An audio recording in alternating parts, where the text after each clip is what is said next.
దక్షిణ కాశీగా ప్రసిద్ధిగాంచిన శ్రీకాళహస్తి పుణ్యక్షేత్రానికి శృంగేరి శారదాపీఠం ఉత్తర పీఠాధిపతులు జగద్గురు శ్రీ విధుశేఖర భారతి మహాస్వామి వారు బుధవారం విచ్చేశారు.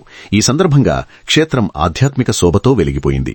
శ్రీకాళహస్తి పట్టణంలోని జల వినాయక స్వామి ఆలయం వద్దకు చేరుకున్న జగద్గురువులకు నియోజకవర్గ ప్రజాప్రతినిధులు మరియు దేవస్థాన అధికారులు అత్యంత వైభవంగా స్వాగతం పలికారు. శ్రీకాళహస్తి ఎమ్మెల్యే బొజ్జల సుధీర్ రెడ్డి, దేవస్థానం చైర్మన్ కొట్టే సాయి ప్రసాద్ మరియు ఈవో వెంకటేశ్వర్లు స్వామివారికి భక్తి శ్రద్ధలతో నమస్కరించి ఆలయ మర్యాదలతో ఆహ్వానించారు.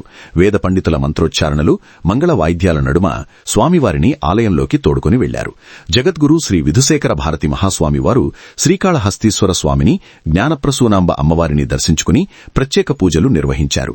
క్షేత్ర మహిమను, సనాతన ధర్మ పరిరక్షణను కాపాడాలని భక్తులకు దివ్య సందేశాన్ని అందించారు. శృంగేరి పీఠాధిపతుల రాకతో శ్రీకాళహస్తి భక్తులలో ప్రత్యేక ఆధ్యాత్మిక ఉత్సాహం నెలకొంది. ఈ కార్యక్రమంలో దేవస్థాన మాజీ చైర్మన్ కోలా ఆనంద్, ఆలయ పాలక మండలి సభ్యురాలు కోలా వైశాలిని, ఏఈఓ మోహన్ మరియు ఇతర ఆలయ సిబ్బంది పాల్గొన్నారు.